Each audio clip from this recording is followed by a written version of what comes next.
Las proteínas son macromoléculas de alto peso molecular formadas por largas cadenas de moléculas más pequeñas llamadas aminoácidos, unidos entre sí mediante enlaces peptídicos. Todas contienen los elementos carbono, hidrógeno, oxígeno, nitrógeno y muchas también contienen azufre. Estos son los compuestos orgánicos más abundantes y los más importantes en todo el reino animal, pues no existe ningún proceso biológico que no dependa al menos de una proteína. Imagina que hasta el agua requiere que se formen canales proteicos para poder difundir a través de las membranas celulares. Se pueden clasificar estructuralmente en proteínas fibrosas, que son insolubles en agua y tienen función estructural, y proteínas globulares, que son solubles y tienen niveles de organización más complejos. Toma nota, que esto te servirá para comprender más adelante. Además, las proteínas son las moléculas más diversas, llegando a actuar como componente estructural de los tejidos, hormonas, biocatalizadores o enzimas, transportadores de sustancias insolubles en la sangre, buffers, es decir, amortiguan los cambios bruscos de pH, tienen actividad contráctil, funcionan como bombas, canales y receptores en las células, inmunomoduladores, es decir, participan en la respuesta inmune de diversas maneras, y además, en casos de inanición, son el último recurso para producir energía y mantenernos con vida. Para cada una de estas funciones hay proteínas específicas. Muy versátiles, ¿no? Hoy hablaremos sobre las proteínas séricas más importantes en la práctica clínica, que, entre sus tantas funciones, nos orientan en el diagnóstico de muchas enfermedades y procesos anormales en el organismo. Pero antes, ¿qué es el suero? Para empezar, debemos obtener una muestra de sangre en un laboratorio. Si la centrifugamos, podemos apreciar rápidamente que se separan una parte superior transparente, llamada plasma, y una parte inferior roja y muy densa, constituida por los elementos formes. A esta última fracción le llamaremos hematocrito. Sí, hematocrito, no hematócrito. Entonces, regresemos al plasma, que es la parte líquida. Si se le deja reposar en un tubo sin anticoagulante, veremos cómo se acumula en el fondo una masa. Estas son las proteínas de la coagulación que se atraen entre sí. Y si las olvidamos por un rato, el líquido sobrenadante que queda es el suero sanguíneo, constituido por agua y proteínas disueltas. El método más común para identificar las proteínas del suero es la electroforesis en gel, un método de laboratorio en el cual se somete una solución de proteínas a un campo eléctrico. En este caso, esa solución es el suero. Mejor hablemos en español, ¿no? Toda proteína tiene su propio punto isoeléctrico, que es el estado en que ésta no posee carga eléctrica y permanece inmóvil. Ahora bien, cuando se someten las proteínas a un medio cuyo pH sea ácido respecto al punto isoeléctrico de la misma, ésta se desplazará hacia el polo negativo o cátodo, porque indica que dicha proteína tiene carga positiva. Sin embargo, cuando el medio tiene un pH más alcalino, es decir, por encima del punto isoeléctrico, la proteína migra hacia el polo positivo o ánodo, pues su carga es negativa, y los opuestos se atraen, ¿no? Eso es lo que dicen. Cuando hay varias proteínas con distinto punto isoeléctrico a la vez, migran en direcciones distintas. Aquí ocurre el llamado fraccionamiento electroforético. Después de separar las proteínas atendiendo a su migración en este campo, un software de computadora lo interpreta y emite una gráfica. En la electroforesis del suero se cuantifican las siguientes proteínas. La albúmina, que constituye alrededor de un 60% de todas las proteínas del suero. Es sintetizada en el hígado y se puede obtener del consumo de leche, huevo y carnes. Como es una proteína globular, es soluble en agua, lo que permite cumplir con varias funciones. Las dos más importantes son transporte de sustancias insolubles en el plasma, como bilirrubina, hormonas, ácidos grasos y sustancias exógenas como algunos fármacos. Regulación de la presión coloidosmótica, es decir, ayuda a mantener la sangre dentro de los vasos sanguíneos al formar una barrera física y química en el endotelio vascular. Las globulinas, que también son solubles en el plasma, y atendiendo al fraccionamiento electroforético se clasifican en alfa, beta y gamma. Muchas de las alfa y beta sirven como reactantes de la fase aguda, es decir, proteínas cuya concentración en la sangre se altera ante procesos infecciosos e inflamatorios, lo que las hace útiles en la práctica clínica.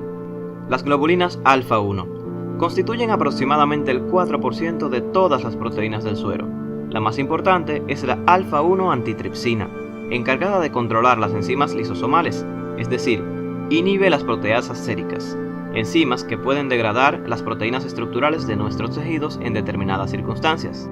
Podemos encontrarla disminuida en enfermedades como el enfisema pulmonar. Otra de uso común, sobre todo en el campo de la oncología, es la globulina RBP, que transporta vitamina A. Las globulinas alfa-2 constituyen alrededor del 8% de todas las proteínas del suero. Una proteína importante de este grupo es la aptoglobina, que participa en la recaptación de hemoglobina. Otra de este grupo que no se puede quedar es la eritropoyetina, la glucoproteína por excelencia que estimula la eritropoyesis en la médula ósea. A diferencia de todas las anteriores, su lugar principal de síntesis son los riñones, por lo que se puede encontrar disminuida en una insuficiencia renal, produciendo anemia. Las globulinas beta constituyen cerca del 12% de todas las proteínas del suero. En este grupo destacan la ferritina y la hemopexina, importantes en el metabolismo del hierro y del grupo hemo respectivamente. Ambas pueden aparecer disminuidas en algunas anemias. Las gamma globulinas están representadas por los anticuerpos o inmunoglobulinas y constituyen en promedio el 16% de todas las proteínas del suero. Las inmunoglobulinas son proteínas especializadas que reaccionan frente a un antígeno determinado. Son sintetizadas por las células plasmáticas en la médula ósea y pueden verse aumentadas en neoplasias de estas células, como el mieloma múltiple y otras gammapatías monoclonales. Se organizan según su peso molecular en orden descendente, es decir, inmunoglobulina M, inmunoglobulina E, inmunoglobulina D, inmunoglobulina A e inmunoglobulina G. ¿Difícil de memorizar? Aquí tienes un truco. ¿Recuerdas el símbolo químico de la plata? Sí, Ag. Ahora, imagina a un médico de plata, y lo abreviaremos como MED-Ag. En ese mismo orden, descienden desde los 900 kilodaltons que pesa la inmunoglobulina M hasta los 180 kilodaltons que pesa la inmunoglobulina G. Mejor, ¿no? M, E, D, A, G.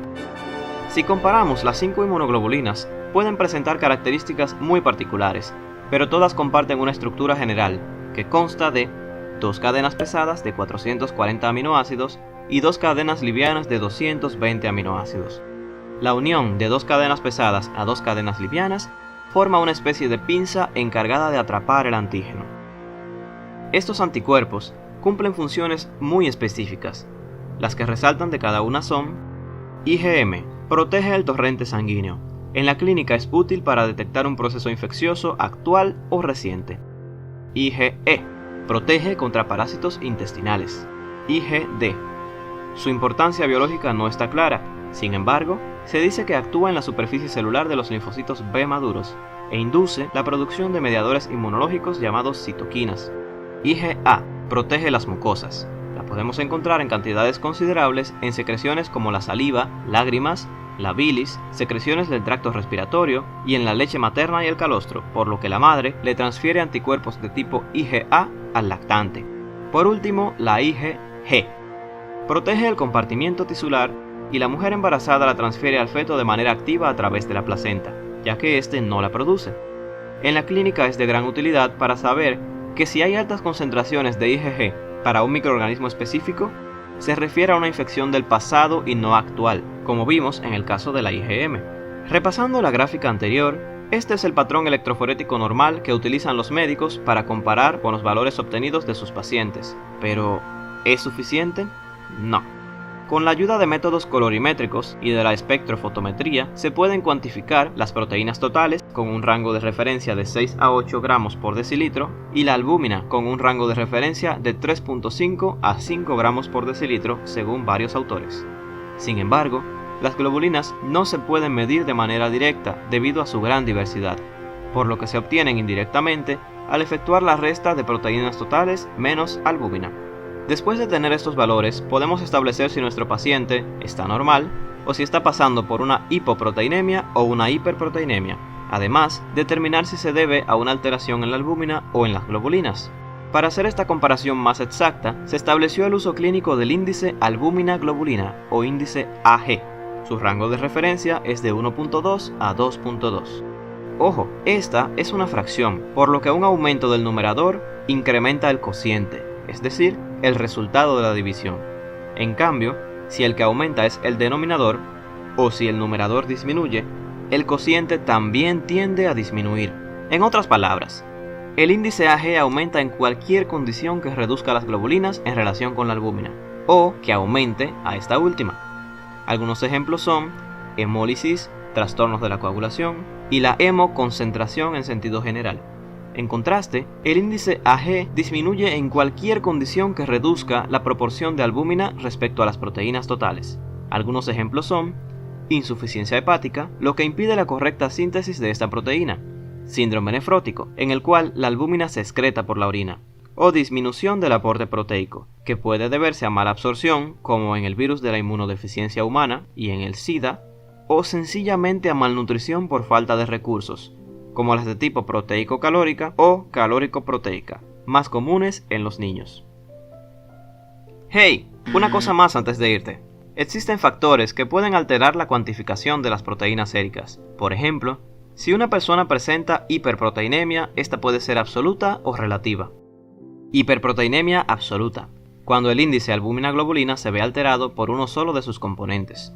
Además, cuando se confirma con otros datos como la osmolaridad plasmática normal, que indica que la relación soluto-solvente del plasma está bien. Usualmente, se debe a un incremento en la síntesis de globulinas. Para que la hiperproteinemia sea absoluta, debe haber uno de dos casos: o un incremento en la síntesis de proteínas, o una disminución de los mecanismos por los cuales éstas son degradadas. Por otro lado, la hiperproteinemia relativa es un aumento falso de las proteínas séricas. Se puede observar un patrón electroforético en el que aumentan todas las proteínas en proporción similar, y además, el cambio en la osmolaridad plasmática sugiere una deshidratación, causando hemoconcentración. Para que practiques en casa, te dejamos una serie de posibilidades diagnósticas que puedes identificar con los datos clínicos de tus pacientes y complementar con estos datos de laboratorio. Enfermedad hepática, como hepatitis, cirrosis o necrosis hepatocelular. Nefropatías, como el síndrome nefrótico o la glomerulonefritis. Malnutrición tipo marasmo, malnutrición tipo kwashiorkor, deshidratación y mieloma múltiple. Déjanos en los comentarios otras enfermedades que se pueden diagnosticar por estos métodos y si quieres que hablemos de alguna de ellas en un próximo video. Si te gustó, haz clic en me gusta. Suscríbete y activa la campanita, subimos videos todas las semanas.